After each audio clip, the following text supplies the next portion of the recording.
Welcome to the Military Money Manual Podcast, where every episode is all about achieving financial independence in the military faster than before. We believe personal finance shouldn't be boring or intimidating. Building wealth can be simple, and financial freedom is the ultimate financial goal. Now, here's your hosts, Spencer and Jamie. Hello, podcast listeners. Welcome back to the Military Money Manual Podcast. I'm Jamie. Today, we're going to be talking about how to prepare for your next PCS in the military. We're going to be talking about general PCS advice and benefits, as well as money-related tips to make your next PCS as easy as possible. My family and I are heading back to Hawaii this summer. We're really happy about that. So this is really useful stuff for us to review as well. Today, I'm happy to be here again with Spencer from the militarymoneymanual.com. Hey, Spencer.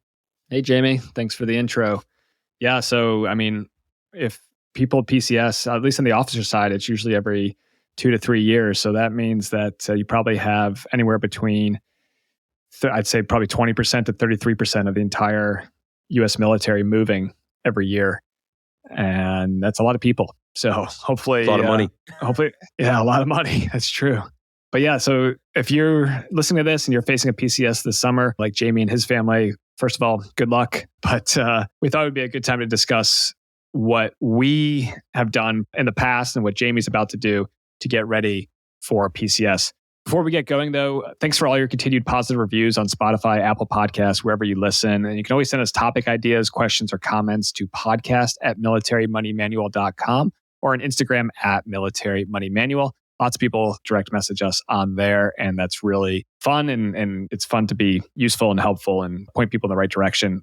I will say 95% of the questions I get, I have an article on my website that answers it. So that's actually, it means I'm doing something right, because then I can just send them a link and I say, read this, and then let me know if you have any questions. But when somebody sends me a question that I haven't answered on my site, then I think, I need to answer that on my site. Okay, Jamie, so just a quick overview of my experience. So I was active duty for almost 12 years. During that time, we PCSed, let me think now, like 4 or 5 times. We did a partial DITY. We did a full DITY. That's do it yourself, DITY. You'll hear that expression. We put stuff into non-temporary storage, or NTS, I think is what they call it, when we PCSed overseas to an assignment where our housing was furnished. So we didn't have to bring any of our tables and chairs and stuff. So we just put it into storage. And surprisingly enough, when it came out of storage 2 years later, it was in pretty good shape. So they actually packed it pretty good, which is surprising for the military. One thing that we really like doing is we did 2 CONUS PCSs. So one time we drove from Texas to Washington State, and then we drove from Washington State to New Jersey. And we took the opportunity to make a road trip out of it, which was pretty awesome. You know, the great American road trip. We got to go to all kinds of weird places like House on the Rock in Wisconsin, Roswell, New Mexico, and go to the International Center for Alien Visitations, or whatever it's called out there. We got to go to a couple national parks, Grand Canyon, Zion, Yellowstone, Glacier. And, those are opportunities that you're just not going to have all the time. And it's basically like the military is giving you some free leave almost when they're giving you a CONUS to CONUS PCS. So take advantage of it and, go visit family, go visit friends, go see some national parks and turn it into a road trip. A couple other things we did is we shipped a car overseas when I had that overseas assignment in the United Arab Emirates. So that went out of the port in Baltimore. That's a story maybe I'll tell later in the podcast. It was kind of a pain in the butt. And then again, when we moved to Hawaii from Abu Dhabi, we shipped the car OCONUS to OCONUS. And we also did that PCS OCONUS. On that PCS and the one actually out to Abu Dhabi, we did circuitous travel. I've got an article on my website about that. And I think we have a podcast episode. Is that true too? We do. I'll mention the number later in the podcast. We have a little segment about that coming up. Oh, great. Okay. Circuitous travel. That's a great benefit. Not a lot of people know about it. Not everybody's eligible for it. But if you are, I highly recommend that you take advantage of it. We got to stop by Switzerland, Austria, Italy, Scotland, Canada, all on the way from Abu Dhabi to the United Arab Emirates. And I'd say about 80% of our airfare ended up getting reimbursed. So that was a pretty good deal there. Jamie, I would say my number one tip, getting into the meat and potatoes, if you will, here of the podcast episode, but my number one tip is downsizing. Downsizing and decluttering before you PCS. I don't know if you ever read, I use this expression in a couple other podcasts, Marie Kondoing. Marie Kondo is the the Japanese guru who's all about basically only bringing things into your life that bring you joy and happiness. Wait, I didn't know she had a book. I mean, I guess it makes sense, but I think most of us watched her like Netflix special. But I heard the other day, just like a week or two ago, that she gave up when she had kids. So for those of us that watched her Netflix movie and were feeling guilty that we couldn't be as tidy as her, she also succumbed to the pressures of parenthood, it sounds like. That's so funny. Yeah, I didn't know that. I would believe it though. Yeah, she has a book. I think it's The Joy of Tidying Up or something. And she has a couple, she has a Netflix series as well. I think the book is definitely where you get the most value out of her teachings. But basically it's like, just don't bring stuff in. And I'm looking around my super cluttered desk right now. And I'm just thinking, man, I got to throw some of this stuff out because it literally does occupy space and attention and takes it away from other things that you can be doing when you have objects that aren't happy and aren't in their right place. But yeah, when you're PCSing, some of the advantages of getting rid of your stuff, less clutter, less stuff to break, less stuff to pack, less stuff to unpack, depending on where you're coming from or where you're going. Maybe you're going into a larger home, or maybe you're coming from a larger home and you're moving into a smaller home because you're moving overseas. And guess what? Every house overseas is not 2,700 square feet like the average American home. So you might find that you get there and you have all this junk or you have all this stuff and you have nowhere to put in, and then you have to rent a storage locker. Well, is that really the average? I think it's 2,700 square feet is the median. It might be median new house build. I saw the stat the other day, but yeah. Oh, well, add another area to my life where I'm well below average, I guess. That's true. We don't have to mention all the other ones.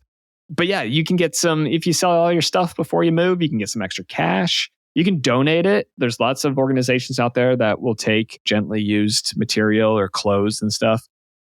But I know for us, like when on our first PCS, after my wife and I got married, we went from Texas to Washington State. And we actually we sold off all of our furniture. We emptied out everything and we got all of our stuff into a sedan car. Wow. So can never do that again, probably. But that was one of the advantages of not having accumulated a lot of stuff after we got married. Newlywed life, not having much. When we first got married, we were sleeping on an air mattress, I think for like 3 or 4 months. It's a little bit embarrassing to think about. But all right. Now, the next tip I have that's non-financial related, we'll stick with the non-finances for a little bit. Stay organized, whether that's printing out all your things like a 3-ring binder, a Google Drive folder, to-do list, iPhone notes, maybe in the notes tab, or Google Keep, I think. Is that the one you use, Spencer? Is that what it's called? Yeah, I use Google Keep. And then I also highly recommend Google Drive. Microsoft has their own product. Yeah. Dropbox has their own product. There's so many out there, so many apps out there available. But every time someone hands you a document or you sign a document or you see any document in the military, just pull out your phone, take a snapshot of it with that app, turn it into a PDF and upload it into the cloud. And I don't know, over a dozen times it saved me where someone said, we need this document. And I could just pull it up on my phone and say, what's your email address? I'll just email it to you right now. Yeah, it makes it so easy. And then you also have the ability to share it with your spouse or your family if they need a copy of your orders for whatever they're doing. It's all right there available to both of you. You're going to have a lot of deadlines for your out processing checklist. And like this week, I finally got my initial assignment notification. So there's these initial steps I have to do in order for them to start the process of generating our orders. And it's a little bit overwhelming at first. I remember how hard an overseas PCS and OCONUS PCS really is. So getting yourself organized, especially if you don't tend to be super detail focused and checklist driven, is very helpful for a PCS. A lot of things just take time, like the EFMP, the Exceptional Family Member Program. It takes just time. And sometimes in the med group, there's one person that does all the screenings on base. So if you can avoid it, stay out of it. But in some assignments, overseas assignments, you have to get screened for it, even if you don't have anyone in the program. So the next topic you're going to talk about with your family or decide on your own, depending on your situation, is whether or not you're going to do a personally procured move, PPM, or what a lot of people still call a DITY move, do it yourself, or you're going to let the government do all of it for you. If you're CONUS moving, always consider at least a partial DITY, because even the suitcase in your car or the documents you hand carry, the 3 suitcases of clothes and equipment in your car is weighable and reimbursable. So you get all of that weight of the stuff in your car that you travel with for a partial DITY. So I would recommend always consider at least a partial DITY for your CONUS moves especially. And then you have to decide, do I want to potentially make a little bit of money and load a U-Haul by myself and move to a new base and unpack it where I don't know any friends? Or do I just want to deal with TMO and the pain that is having to schedule that and having movers come damage my stuff? Or do I want to do it myself? So there's pros and cons of both. You just have to figure out what you want to do. Sorry, it's okay. CTO does the travel, not TMO. Oh, yeah, commercial travel. Okay. Yeah, I'll just reiterate, Jamie, hand carrying your important documents. I know for just on the tactical level, a zippered 3-ring binder with page protectors is what worked best for me. I just go on Amazon, buy like a trapper keeper? Yeah, pretty much. Okay, it's got a couple unicorns and rainbows on the front. A wolf? Yeah, it's got a wolf howling at the moon on the front and Backstreet Boys on the back. Yep, trapper keeper with page protectors. That's the way you want to go. Start early. Jamie, you were talking about, when you get your initial assignment notification, that is not your orders. So don't start doing anything until you actually receive. Sorry, I shouldn't say don't start doing anything. Do the things that you need to do quickly so that you can get your orders. Then once you have your orders, then you can start booking things and making arrangements, hotels and airfare. But until you have your orders, it is just completely made up. And in fact, like when I used to say to my wife, like, I don't know where we're going or where we're going to end up on this PCS until we are literally there.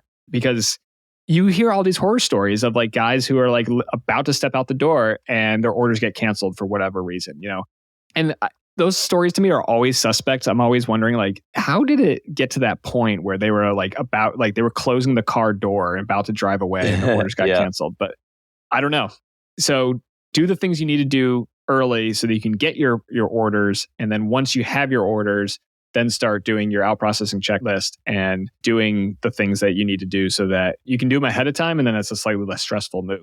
Kate Horrell on katehorrell.com. It's KATEHORRELL.com. Has the ultimate PCS guide to packing out. You can just Google Kate Horrell Ultimate PCS Guide or Ultimate PCS Guide.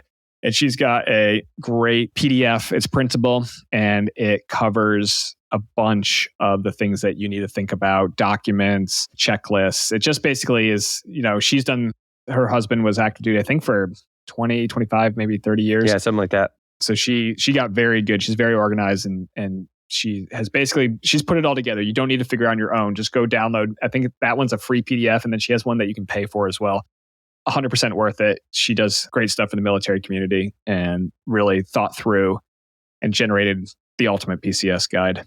Yeah, she's good. One thing she talks about in that guide is having a do not pack room. And again, this is kind of on the tactical level of PCSing, but this was something that we did on our final, when I left active duty. The government still owes you a home of record move. So they have to take your stuff from wherever you're stationed back to your home of record. You can elect to have them send it somewhere else. You just might be responsible if it costs more than what it would cost to send back to your home of record.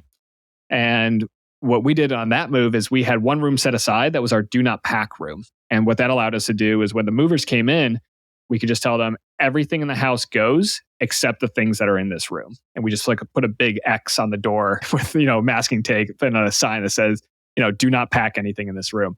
And then what that allowed us to do is we just put everything that we needed into that room or anything that we were going to sell or give away or donate. And it just made it a lot simpler than kind of like going around. I know some people use like stickers. They'll use like little stickers and they'll mark everything that's going or not going. But I think the do not pack room is the simplest thing because then you just close the door, nobody goes in there, and none of your stuff ends up packed that's not supposed to. Funny story on stuff that gets packed that shouldn't is we were renting a house in New Jersey and they came in to pick up all of our stuff from the kitchen. And I said, yep, everything in here goes. And sure enough, they packed the microwave and went all the way to Abu Dhabi. And my landlord was like, you stole my microwave. And I was like, yeah, sure did. Sorry about that. Here's $50. Other ideas. You criminal. I know. Take pictures, videos of all your stuff and any current damage that's on it. I found that it's hard to take pictures of all your stuff sometimes because you're like, man, we have a lot of stuff. So one thing that I do is like, first of all, it's just like high value stuff only. TVs, maybe sofas, tables, stuff that's like, it's going to actually like cost something to replace. And then videos are great too, especially with the cameras on your phone. You just walk around it and you can freeze frame if you go slow enough, and you can pull images out of it. So Yeah, that's exactly what I was going to say. I do the GoPro. So I just walk around with the GoPro. I open up all the drawers, all the cabinets one at a time. And so I'll have like basically one video that covers each room in the house. So I'll have a series of maybe 10 or 12 videos that covers everything. And then I can screenshot it from the GoPro app, a high definition picture. The other thing is for any electronics like a treadmill, TV, video game system, computers, make sure you get a picture or a video of it on and working. Because if they damage your TV or there's like a dead pixel, they might claim that we don't know for sure that we caused that damage. It may have been broken before. But make sure it's clear in the video or the picture you have what the actual condition is. You know, if your mattress has a small stain on the top right corner, like get a picture of that. So when they add a new stain on the bottom left corner, they marked that it was stained. You can show that it was only stained there and not this new one. And then they can pay for the damage they did to your stuff. Yeah, those are great tips. Other practical things that you can think about, the Service Member Civil Relief Act, or SCRA. It doesn't just waive fees on your credit cards. It also helps you get out of leases or rental houses. So you have to provide written notice to your landlord, and you have to give them at least 30 days notice. And Reddit Military Finance the other day, there was like this in-depth question about, if my rent is due like this day, are they allowed to charge me? Just expect, if you have a terrible landlord who doesn't respect you as a human being, maybe they'll charge you an extra month of rent. But most of the time, at least the landlords I've dealt with, especially if you're near a military base, they're used to dealing with military orders. Oh, and the other thing too that I've found, some people are getting a little tricky about this, is they put language in the rental agreement that says that you waive your SCRA benefits and rights.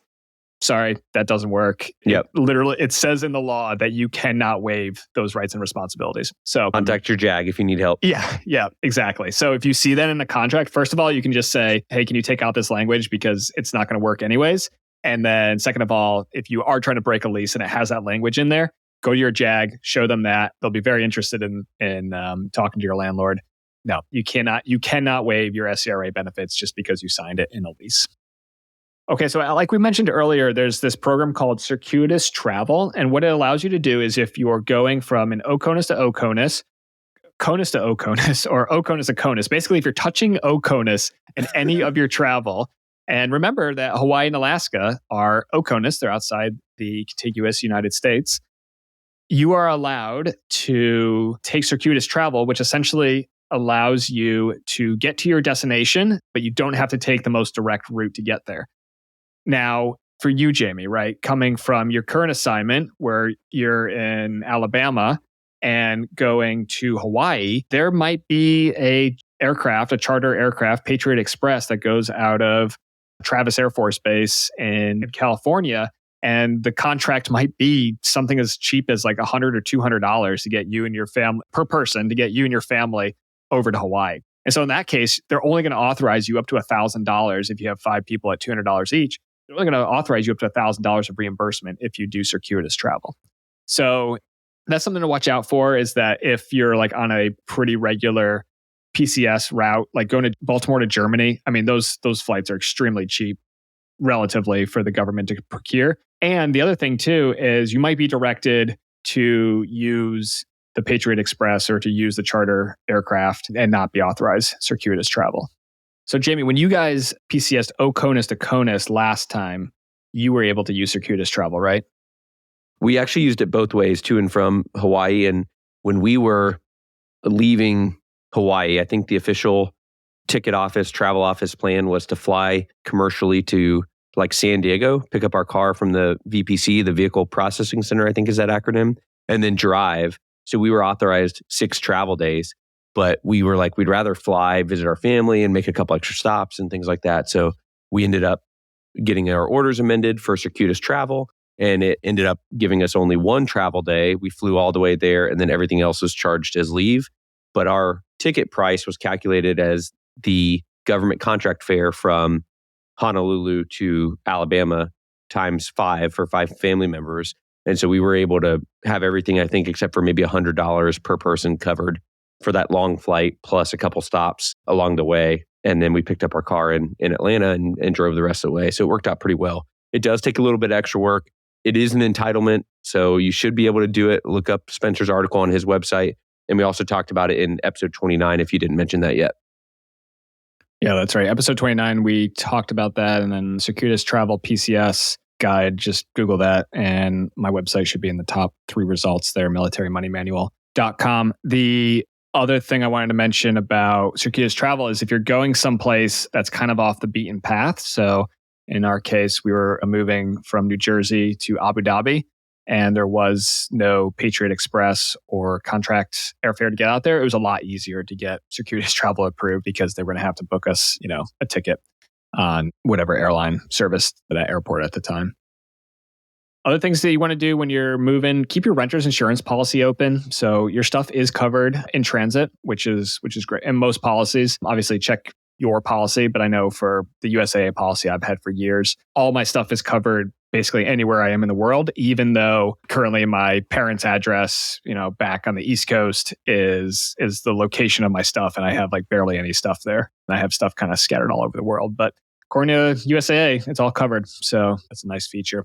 And then in episode 66 of the podcast, we talked about the Military Spouse Licensure Reimbursement Program, which is this great program, both great in theory. We'll see how it actually works in practice. But military spouses, when moving to a different state due to PCS, are authorized up to $1,000 in reimbursement to get a license in their profession. So this is great for, any of the licensed professions, which is anything from hairdresser to massage therapist to nurse, teacher, but basically any profession that requires real estate would be another one that requires a license. You can do the courses, you can pay for the training, and then you can take your receipts to the finance office of your branch, and then they'll reimburse up to $1,000, which is a great program.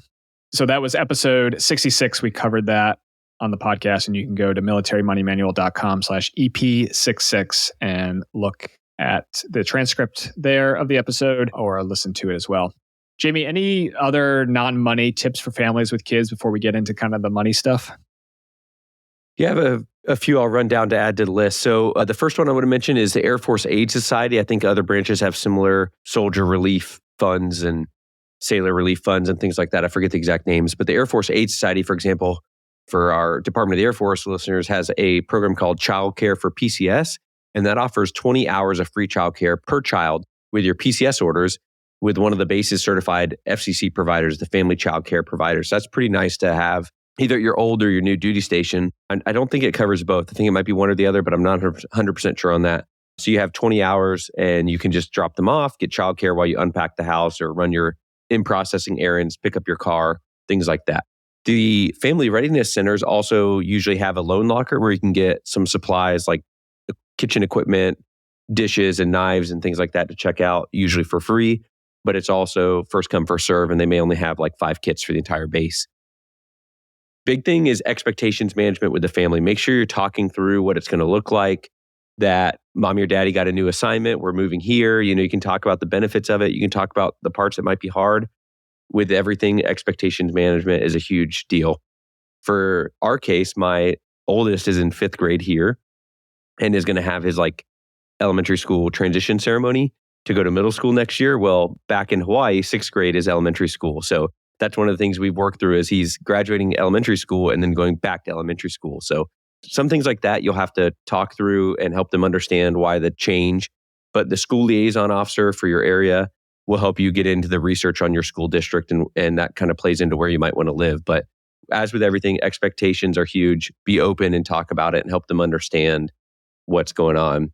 Most bases have decent resources, whether it's a welcome letter or welcome packet online. They'll help you understand the rules like pet quarantine, any local procedures, vehicle restrictions like in Japan or some European places. You might not be able to bring your F-350 over there. And once you get a sponsor, you'll be able to get a little bit more detailed information. But initially, you're probably going to want to do some of your own research. And quick side note, if you do have the opportunity to be a sponsor, be a good sponsor. Help pick them up from the airport, give them some initial food for the first night or something like that. Just be a good friend to someone new to your unit. That makes a big difference. Select locations overseas especially have loaner furniture that can help with your transition. So in Hawaii, they call it Aloha furniture, and that's completely free and available to you both on the way in and the way out. So understanding your entitlements as well, unaccompanied baggage, for example, for an Oconus move, that generally on the way to Oconus is flown, usually via C-17s or C-5s or commercial carriers. So that stuff gets there a little bit quicker versus your main household goods shipment, which will show up usually a couple weeks later, hopefully if everything works well. So unaccompanied baggage versus non-temporary storage, which Spencer mentioned earlier. If I don't need a lawnmower because I'm going to live on base and they're going to mow my lawn, I can put it in storage for the 3 years I'm overseas, things like that, versus the regular household goods shipment. And just understanding all your options and, pay attention to the briefings you have to do and the training you have to go through on move.mil or wherever your initial assignment brief. There's a lot of information there, but don't be afraid to walk into the office and just ask them for advice or ask them for clarification on what exactly you're allowed to do or your options are. When you ship your car, you get one car for a family. Even if you have kids that drive and multiple cars, you get one car at government expense. And so you can look at PCSmyPOV.com, I think is the website, and that'll cover all the details there. I think Spencer mentioned earlier, they're pretty strict on how clean your car is. They need to be able to see damage and no sand in there and stuff like that. Yeah, I extensively cleaned the car. It was the cleanest that I'd ever had that car. And I brought it to the VPC in Baltimore, and the guy's doing the inspection, and he takes one look at the trunk. He's like, "There's sand back here." I'm like, "Where?" And he pulls up a single grain of sand. And I'm like, "Yeah." He's like, and there's more. And I was like, "Oh, this is the cleanest my car has ever been." I spent an hour, probably an hour and a half cleaning it.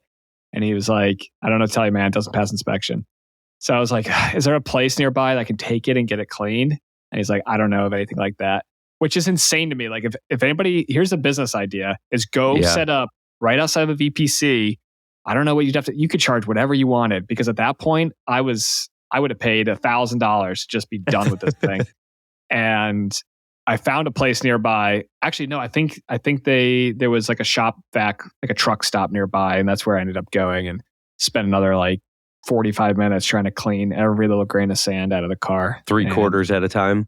Oh, it was terrible. Yeah, 3/4 at a time. It was terrible. Yeah. So that's my business tip of the day, though, is if you want to make a lot of money, go set up outside of a VPC car cleaning service and you can charge whatever you want. For those of you with pets, there's some good news in the 2023 NDAA, the National Defense Authorization Act. It allows service secretaries to reimburse pet transportation fees for a PCS. But from what I could tell today in my research, no service has actually implemented this plan yet or published a policy. Hopefully it'll be there by the summertime. As it stands right now, you can get reimbursed for dog or cat overseas quarantine costs, but hopefully we'll see some more news on the pet front by the summer PCS season. Make your reservations early is another big one, whether it's lodging, your temporary lodging facility, TLF for your family, rental cars, if need be. And then as soon as you have your orders and you can book your flights, try to do that as soon as possible so that way you can have your timing all worked out. In the Air Force, other branches have similar programs, but you get 10 days upon arrival to do house hunting leave. Check with your new unit for procedures when you in process. And if you did permissive TDY, that will usually exclude you from getting house hunting leave, but usually that's an entitlement that you have when you show up as well. I think that's the end of our non-financial tips. Did I miss anything, Spencer? No, I think we covered a lot of good stuff there, Jamie. It's kind of a word salad of all these tips, but I mean, if you listen to that whole 35 minutes there, you'll go from knowing nothing about PCS to at least you'll have some topics that you can go do some more research on, and you'll definitely set yourself up for great success in your next PCS.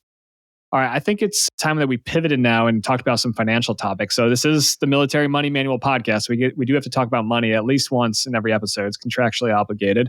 How can we set ourselves up for success and not be in debt when we show up to our new base or post? Any ideas?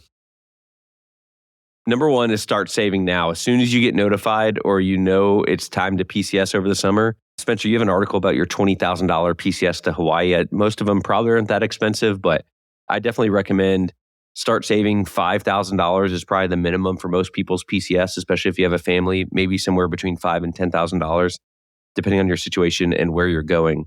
So if I have to save $5,000 and I'm PCSing 5 months from now, I need to figure out a way to save $1,000 a month, which could be a huge burden for you, especially if you're already in debt or money's tight. So start as soon as you can getting ready for that. Or if you know that a PCS is coming up next summer, start saving for that now. I just had a thought occur to me, Jamie. Would you consider a PCS an emergency? Would you dip into an emergency fund to pay for a PCS? I would not, because I know it's coming, but if I had to, if there was something unexpected that came up, that money is available, but because you know it's coming, you can plan for it. And to me, that is no longer emergency because you know it's coming up and you can plan ahead to cover the expense instead of dipping into your emergency fund. You know you're going to have things like initial deposit on your rental house or deposit on your utility bills. Like all this stuff is coming up and you're going to have money set aside. It's not an emergency if you have time to start now to save for it, I think. Yeah, I think just like Morgan Housel talked about in The Psychology of Money, save just to save. Like save for no other reason than just to have cash sitting there. And I think in the military, we have the perfect reason to save, and that's we have to move. Like on the Air Force officer side, we're moving every 2 to 3 years. And it shouldn't come as a surprise if you've been in an assignment for 2 or 3 years and your commander comes in and says, congratulations, we got you another assignment and you're moving in 5 to 6 months. So I'll take a slightly different stance than you said. You wouldn't dip into your emergency fund. I would say I would try not to. Absolutely. I would set aside, if I had to save $5,000 in 5 months, okay, $1,000 a month, here we go, let's do it. But if that's going to cause an extreme amount of stress in my situation, and if I already got, let's say I already had, I don't know, $1,000, $2,000 in an emergency fund, well, maybe I save $500 a month. Now I have $2,500, and then I can dip into that emergency fund a little bit if I absolutely need to. It's still cash. It's just sitting there. If it's going to alleviate a little bit of stress and if it's going to, cause your family to just be a little bit happier when they finish the move, if you don't use the money in the end, then what was it all for? So yeah. In theory, I absolutely agree with you. You know it's coming up. You should prepare for it. But in the great thrash of life, in the real world, world, Jamie, for those of us out here in this economy, and that's actually a change of opinion. I would have, I would said 5 or 10 years ago, I would have said no, it's not an emergency. You know it's coming up, so get ready for it. And then on the backside, right, you need to replenish that. You need to be replenishing that emergency fund to a level that you're comfortable with. But I would say, I think it's a good, maybe every time you finish a PCS, you turn around and say, oh, that was painful. That costs. And the thing with PCS is a lot of times you're going to get the money reimbursed eventually. So like when I talked about my $20,000 PCS, we probably got, I don't know, 16,000 of that reimbursed. And that sounds an absurd number, but what happens is you start adding up the airfare, the hotels, the TLE, the TLA, we'll talk about those in a minute, the rental cars. Before you know it, if you're moving to Hawaii, you might be out of pocket, like we were, we were waiting on a reimbursement of almost $16,000. And so in the end, we only ended up spending $4,000, right? But when you're got a credit card bill coming up due, it doesn't matter that you're going to get reimbursed eventually. You need the cash now, or you're going to have to start paying interest on that credit card debt. So I would say, every situation's unique, but maybe use the opportunity, like whenever you PCS and you kind of finally catch your breath on the other side of it, maybe recognize like we did not have enough savings to get through that PCS. And we had to dip into our emergency fund, or we had to put stuff on the credit card and we barely paid it off before we started getting charged interest. Maybe we just set aside $50 a month, $100 a month, whatever it is, into our PCS fund. And then the next time a PCS comes up, it could even go into your emergency fund, and you just, instead of having a $5,000 emergency fund, it's a $10,000 emergency fund. But you know that in your brain, you've got $5,000 of that earmarked for the next PCS. And then it just makes it a whole lot, less stressful when the next one comes. Yeah, I definitely see that. And I think even if you're not expecting a PCS and you're still hanging with us, maybe you start now for a PCS that might be 3 or 4 years away, just so you're even more prepared. And I'll tell you, Spencer, I'd even recommend in some cases temporarily cutting down or reducing my long-term savings rate to prepare for a PCS, because this immediate alligator has to be covered. I do not want to show up at a new base, $10,000 or $20,000 in credit card debt because I wasn't prepared. So if you're putting 25% of your paycheck into TSP, that's awesome. But if you don't have a savings to cover the immediate need of the PCS, then maybe you reduce it to 10% or maybe 5%. You got to do the math in your individual situation to figure that out. But it's another thing to consider. There will be some expenses that are not reimbursed, like a rental car especially if you're going overseas, parking at the hotel, if you stay downtown and get a non-A, that's not going to be reimbursed, even if the lodging cost is. You might need new clothes because you're going from beach to snow and you now need cold jackets, or the other way, you don't need skis anymore. Now you need a bunch of flip-flops and beach toys. So there's just all this stuff that comes with moving and changing houses. The layout of the furniture needs to change and all that stuff is not reimbursed. Yeah, I think that's a great way to think about it, Jamie, is you got to hit that closest alligator. And if you're on the path of financial independence, I know for me, it was whenever I had to dial back on my savings, it hurt because I was like, oh no, I'm pushing away retirement by 6 months or 12 months or whatever. But let me tell you something on the other side of FI here. It's okay. If you are the kind of person that knows what a safe withdrawal rate is and has calculated it down to the decimal, you're going to be fine. In fact, your problem is probably going to be that you oversave. And in that case, I recommend reading Die with Zero. I don't think we've actually had a podcast about that book yet. Not a whole episode. We've mentioned it a few times for sure. I've got 3 copies here. Next person who mentions the podcast to me will get a free copy of the book, but you have to do it in person. You have to find me first. So rent versus buying is always a big topic, Jamie, that comes up when people PCS. And it's so location dependent. Like if you're going overseas to Japan or Germany, there's a 99% chance that you're not going to buy when you go over there. But if you're going to, Altus, Oklahoma, or to anywhere, somewhere in Colorado, it might make sense based on the place that you're coming into where, okay, rents are $4,000 a month, but I can buy a home for $3,000 a month. And maybe it's a place that you want to eventually come back to, or maybe you've decided, you know what, I wouldn't mind being a long distance landlord in case I get PCS orders again. The New York Times actually has a fantastic rent versus buy calculator, and you can just put the numbers in there and get a rough idea. Typically, what I've always seen is like 5 to 7 years is kind of the break-even point, which, especially on the officer side, Air Force officer side, I can't speak for the other branches, but I can speak for the Air Force. You'd be very lucky if you ever ended up anywhere for 5 to 7 years. Usually, you're getting PCS before that. So go in there, play with the rent. There's other rent versus buy calculators out there. That's just one that I've used a lot in the past. But play around with the numbers. And I think the biggest thing, though, is it usually doesn't come down to financial decision. It usually comes down to what kind of lifestyle do you want and where do you want to live? What kind of commute do you want to drive every morning? Do you want to live on base where you might have a much shorter commute, but they take all of your BAH? Or you could live off base, but maybe the neighborhood's a little rough, but you save a little bit of money on your BAH. Spouse employment opportunities. Maybe you've got a wife or a husband who's a nurse and they're going to be working at the hospital and you want to live near the hospital because they're going to be working late at night. Maybe you're younger and nightlife is important to you. You want to be where the action's at. You want to live in downtown Seattle and live in McCord or work at Fort Lewis. Maybe you've got kids, and so you got to really consider the school district. So every family is going to be extremely unique in their demands. If you don't have kids, you don't even know what a school district is. You're like, I don't care. Unless you're buying a house with the intent to rent it out later and you want to rent it out to a family, then you probably should care about what the school district is. Yes, then you should care. But for young guys or gals who are single or don't, maybe they're newly married or maybe they're older married and they don't have kids, then it's just not something that you need to consider. So I've said it a lot on this show, but every family situation is unique. Run the numbers, but at the end of the day, I think it's going to come down to kind of an emotional and lifestyle decision way more than just a strictly financial decision, which is a lot of decisions in life, actually. One of my favorite ways to think about the buy versus rent decision before we move on is something that you actually talked about a couple episodes ago, which I'm sure you borrowed from somewhere. You're pretty smart, but I don't think you made this one up. When you rent, your monthly rent is the most you're ever going to spend on that house in a month.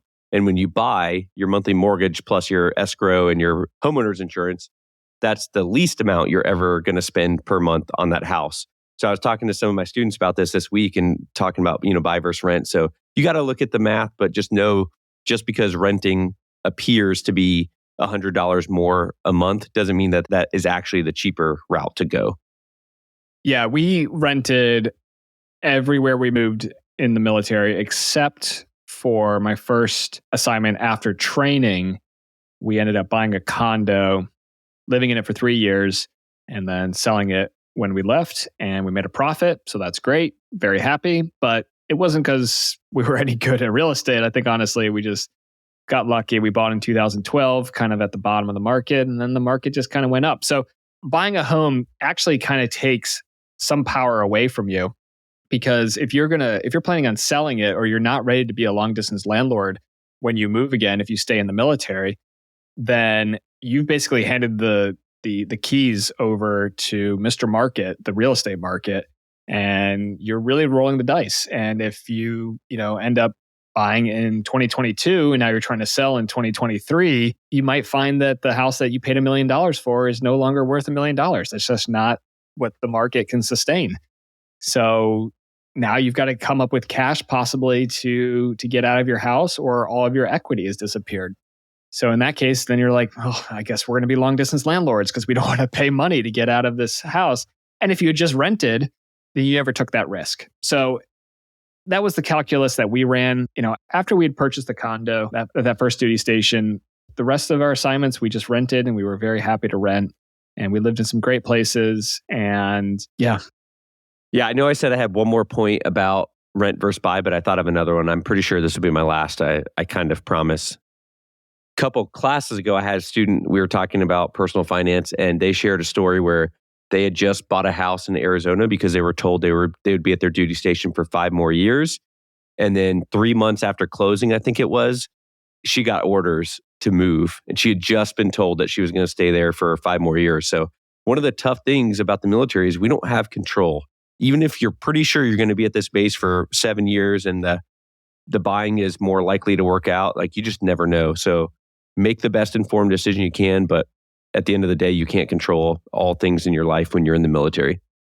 So Jamie, one thing that people might not be familiar with if it's their first PCS or if they haven't PCS in a while is DLA. What's DLA and how do you plan to use it? So dislocation allowance, DLA, is an amount that's based on your pay grade and whether or not you have dependents. So with dependents or without dependents based off pay grade. So you can find those numbers at travel.dod.mil. I think I just Google search like 2023 DLA numbers. I've used it several times. There's sometimes you're not eligible. I think like your very first PCS, or if you've already gotten one this fiscal year, things like that. The Army updated their policy, for example, in 2019 that says it's clearly authorized even when you have a government travel card, a GTC. So everyone pretty much that PCSs should be eligible for DLA in the majority of cases.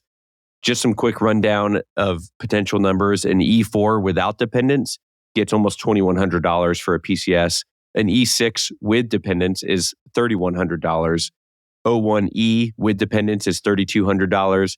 And an O4 with dependents is almost $4,300. So in my case, they're going to pay me $4,300 on top of all my other allowances, pay, and entitlements to PCS just to kind of cover some of those unreimbursed expenses like the rental car, like throwing away my mustard and needing to buy new mustard when I get there, and not being able to bring my alcohol, or all those things I can't bring with me that standing up a new house takes. You can also get those as an advance, usually about 10 days before your projected departure date. And it's not a loan. As long as you PCS, you're going to get that.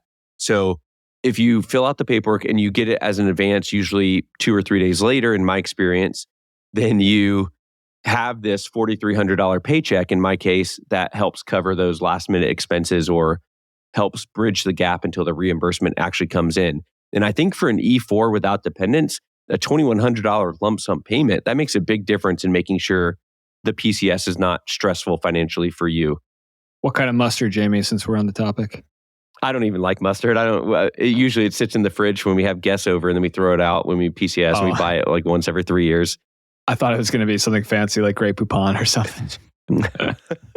Is that even fancy? I don't even know if that's good mustard. I don't think it is anymore. I think I'm probably dating myself there.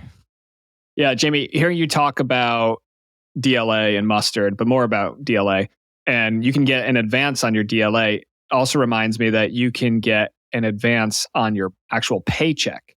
So there's this program that the military offers where all the branches are eligible for this, but you can get between 1 to 3 months of your base pay advanced to you, and then you pay it back in 12 equal payments over the next 12 months. So I did this on my first PCS once I was on active duty. So I had my first PCS to active duty, but then after training, I went to my first duty station and I took it, and it was a 1 month pay advance. So at that time, it was probably like, gosh, I don't know, $3,000 or something. And then I had to make payments every month thereafter for 12 months and pay it back. I have an article on my website about it. If you go to my website and Google PCS pay advance, would I do it again? Probably not. I'm more an advocate of saving now rather than taking a pay advance. It did sting 11 months later when I was still paying back the advance. It's, it is kind of like an interest-free loan, and it is an option, but it does rob from your future self. So your present self might be happy for a little bit, but there are 12 months of future selves that are going to look back and say, you dummy, why did you do this to us? Now I don't have an extra $300 in my paycheck. So I would advise against it, but I did want to bring it up that it is an option, especially if you are just getting started in the military. It can be an option that you might want to consider. The DLA advance, I think, is an even better option though, Jamie, because you don't have to pay that back. That's just money that's yours. So I would probably advise somebody to first explore the DLA advance option. And then as a last resort, you do have the option to take 1 to 3 months of your base pay as a pay advance, but only when you PCS, and then you have to pay it back over 12 months. I would highly recommend do not take the 3 months pay. That is a huge cut. That's a 25% cut in your paycheck for the next 12 months. Wow. That's going to sting. Now, some people might be really good with money, right? And they might take that and just set that money aside and not touch it. Or maybe they'll invest it, max out their Roth IRA or something. That's great if that's kind of person you are. But I know for most people, they spend what they get in their paycheck. And if you're getting a lot less, then you're going to be spending a lot less. Okay, Jamie, another benefit that's often misunderstood is TLE and TLA. Can you talk about that? So TLE is temporary lodging expense. It's authorized in the vicinity of the old or new permanent duty station, but it's not authorized for house hunting. It will be in on-base or on-post lodging, government quarters, unless a non-availability letter, a non-A, is issued to you because lodging on base is full. It's the lower of either the local lodging rate or your actual lodging cost, whichever is lower. And the numbers I saw today, it might be slightly different by branch, but I'm pretty sure these are all the same. TLE reimbursement is limited to 14 days for CONUS to CONUS. For OCONUS PDS departure, that's a 7-day TLE. And then from OCONUS to CONUS is 14 days of TLE. It's also capped at $290 per day. And you also get per diem with it. So meals and incidental expenses. So it's 65% of the local meals and incidental expense amount plus a prorated amount for additional dependents. So for example, in my case, me and my spouse, that equals 100% of the local per diem rate. And then each dependent under 12, in my case, 3, is another 25% of the $59 that it is locally here. If you have a dependent over 12, that's 35% of the locality rate. So for example, in Alabama, $98 a night for lodging, $59 for me and my spouse, plus $25 per kid. So that's a total of $103.25 a night for meals and incidentals. That is your money to keep, whether you spend it all or not. The $98 a night for lodging is the max that you'll get. And if you spend less than that, then you're only reimbursed. So that's TLE. Spencer, you want to take TLA and contrast that? Yeah, so TLA is temporary lodging allowance. And so this is only for OCONUS PCSs. So you can think of the TLE as you're going to get 14 days, and that's CONUS to CONUS. Again, that's TLE. And you can spend that 14 days however you want. So you can do 7 days at the losing station, 7 days at the gaining station. You can do all 14 days at the gaining station. It's up to you. It's whatever makes your life easier. Like if you need to get out of your house because, your rent runs to the first of the month and you're not departing until the 14th, well, then you can use it all on the front half. You might want to be strategic with it though, right? So if you're going from Montana to Washington, D.C., you're probably going to be able to stay in a nicer hotel and have a higher per diem rate if you use it all in Washington, D.C. So just keep an eye on that and be strategic with how you use it if you can. But it is there for you to use. It is a entitlement, so don't neglect it. Okay, back to TLA. temporary lodging allowance. So just like you have TLE in Alabama, like you described, Jamie, you have TLA in Hawaii. You also have it in Japan, in Korea, in Germany, in England, in Alaska. Anywhere outside the United States where you have U.S. military service members, you're going to have TLA. You can either be on base or off base if you get a non-A. And the lodging is percentage based. So if it's you and a spouse, you get 100%. And then you get to add 35% for a kid who's over 12 or 25% for each kid that's under 12. In your case, Jamie, that'd be what, 185% for the lodging? Well, 175. I have all three are under 12. Oh, yeah, that's right.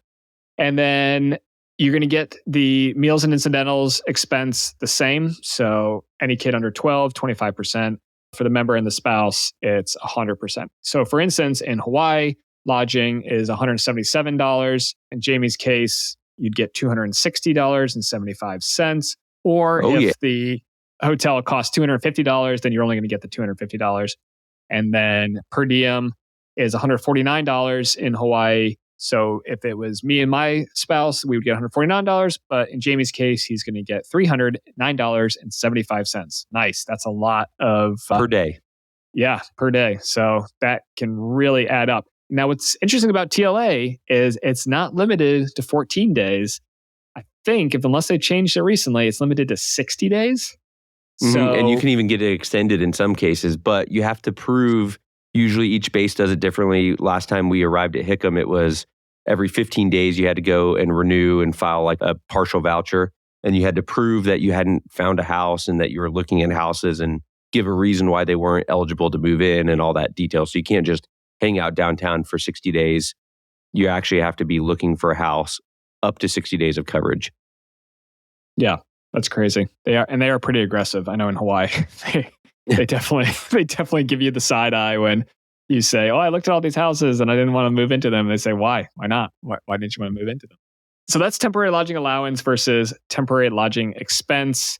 It can be a little confusing. There's pretty good resources out there if you Google it. I actually have an article on my site about Oahu, which is the main island of Hawaii where most of the military members, and you Google Oahu TLA, I talk about the different rules and regulations around that. It is a little service dependent. So Air Force, Navy, Army, Marines, everybody kind of does it differently. But I mean, all of these documents are DoD regs, so it should be pretty standardized. It's just how they're actually implemented might be a little bit different. But TLA can actually be a big moneymaker. If you're going to the Cheesecake Factory every night, maybe not. I don't know, Jamie, can you spend $309 at the Cheesecake Factory? Probably. Yeah, in Oahu for sure. Yeah. So, and then $177 on lodging for just a service member and a spouse. My wife and I used our TLA benefit when we left Hawaii a couple of years ago, and the room that we were staying in was like the size of a closet. It was pretty crazy. My wife loved it. I needed a little bit more space, but yeah, TLA, it's a great benefit. Oh, there's also, I'll also mention one more thing. There are different rules, and at least in Hawaii, and this might be true in other places, whether or not you have a kitchen. It depends on how much they are going to pay you in per diem. And you can, when you talk to your sponsor, this is a great question to ask them and say, hey, what are the latest rules on TLA? And you can also be strategic if you want to stay on base. Make sure you call ahead of time, because a lot of especially in Oahu, a lot of the military lodging fills up really fast. Or you could also be strategic if you want to stay off base and wait until the last minute to give them a phone call. Up to you. Choose your own adventure. So Spencer, the last question I have is, we haven't talked much about credit cards yet. Are there any strategies for maximizing our credit card benefits around PCS time? I thought we were going to get through the whole episode without mentioning credit cards once, but no, here we go. It's in our contract. Remember, we have to do it. Oh, that's right. We do have that contract, yes. So a great time to get a welcome bonus, or maybe even two, with a new credit card with a waived annual fee might be a PCS. I know for myself personally, when we came out to Hawaii, I opened up 2 cards and I was able to meet the minimum spend on both of them during the PCS. And in fact, like just our airfare alone, I mean, we spent over $4,000 on airfare, and that was a welcome bonus right there. And then the other advantage to opening up annual fee waived cards, and if you don't know what we're talking about, the annual fee waived cards, go check out militarymoneymanual.com/UMC3. It's the ultimate military credit cards course. It's 5 days. It's 100% free. I don't spam you. Just unsubscribe at any time if you're not finding it valuable. But I just walk you through how to get annual fee waived cards with the Military Lending Act. And you can open up, let's say, the Hilton Honors Aspire card from American Express, and you get automatic Hilton Diamond status. Now, let's say you're PCSing to Hawaii and they don't have room on base. And so you're going to go stay in the Hilton Hawaiian Village, or you're going to go stay at the Embassy Suites. Well, if you're Diamond status, oh my gosh, like you might get a room upgrade. And all of a sudden, instead of staying in the closet like I had to do when I PCSed out of here, you might have a much nicer, much bigger room. You might get free breakfast. You might, there's all these benefits that you can get for holding a credit card, and you're not paying an annual fee. And you have all this natural spending that you're about to do. Rental cars, hotels, airfare. A lot of that stuff does need to go in your... Yeah, new mustard. That's right. The Grey Poupon. A lot of that stuff does need to go on your GTC, except if you get Circuitous travel approved, then you can get a little note on your orders that says transoceanic travel can be personally procured. Again, that's getting into the nitty gritty. Go listen to our episode about it, or go read the blog post I did about it. But yeah, PCS, great time. Open up a credit card if that's like the kind of person, the kind of lifestyle that you want. There's a lot of natural spending to be had during a PCS. And so why not put it on a credit card that you're going to earn a welcome bonus for? For me, I ran a pretty lean lifestyle. For the first couple of years I was in the military, because we were paying off student loan debt and we didn't make that much money. So it was actually challenging sometimes to meet the minimum spend on some of these credit cards. I think at the time, the American Express Platinum card was $6,000 in maybe 3 months or 4 months. It wasn't that very long. And I didn't have enough natural spending, from groceries and gas and whatever, to meet that minimum spend. But guess what? When a PCS came up, oh my gosh, all of a sudden you have all these expenses, which are going to be reimbursed, but just put them on your credit card, and then you can meet the minimum spend, and then you can earn the welcome bonus, and you don't have to worry about spending more than you would have. So yeah, Jamie, I think great point. I do think that a PCS is a great time to open up a new credit card. Okay, so to recap, today we covered the top PCS tips from Spencer and Jamie to set yourself up for your next move. Remember, stay organized, do your research on your entitlements and allowances, go find the source documents. You don't have to listen to what Airman Snuffy in finance tells you. They don't know what they're talking about. Sorry. I mean, sometimes they do, but most of the time they don't. And then start saving now. I think that's the biggest thing, Jamie, is even if you don't have a PCS coming up, if you're still listening to this over hour-long podcast, just start setting aside $50, $100 a month into an account that's called PCS stress release or PCS stress removal. And in a couple of years, when you get those PCS orders, you'll look at that account and you'll think, $1,200 or $2,000. I mean, just imagine, it's so nice to just have cash ready to go, ready to deploy, and to just make your life easier. And what's even nicer is when you get that reimbursement, all of a sudden you've got this, big payment in your account. Maybe you can max out a Roth IRA. Maybe you can pay off some debt. Maybe you can put money towards that vacation you've been saving for. Maybe you can get your kids into, some new clothes for the school year. I think that's one thing that I do like about PCSs is that when you do get reimbursed, you get this big chunk of change. And I love it when you get you get handed this big chunk of change and you get to decide what you get to do with it. And it's not just like a couple dollars here, a couple dollars there from your paycheck. No, it's like a $5,000 or $10,000 payment into your account, which is possible with DLA, TLA, all these entitlements and benefits. It can really add up quickly. So if you found this episode valuable, the easiest way you can say thank you is by leaving us a 5-star review on Spotify, Apple, or wherever you listen. As of this recording, we have 60 Apple reviews with 4.9 stars and 138 all 5-star reviews on Spotify. Thank you to all of our Apple and Spotify listeners. And if you're on Spotify, we worked it out today. It's 3 clicks. You just click the little star thing, you hit 5 stars, you hit submit, boom, and you get to leave us another review. And we appreciate it. It's awesome. 77,000 downloads so far, Jamie, as of this recording. So Yeah, it's awesome. we're gonna hit 100 soon. We're gonna hit 100,000 soon. That's pretty awesome. And we had this recent review on Apple from username Military Penny Pincher. Quote, if you're in the military and you like money, how can you not love this podcast? They have helped me save so much money since I started following their tips and tricks. They are the best for military travel hacks as well. Wow, thank you. That's great. If you have any questions or feedback, message us Instagram, Military Money Manual, or email podcast at militarymoneymanual.com. We'll catch you in the next episode. Thanks so much for tuning in to this episode of the Military Money Manual podcast. If you're enjoying the show, please feel free to rate, subscribe, and leave a review wherever you listen to your podcasts. This helps others find the show, and we really appreciate it. Thanks again for tuning in, and we'll catch you in the next episode.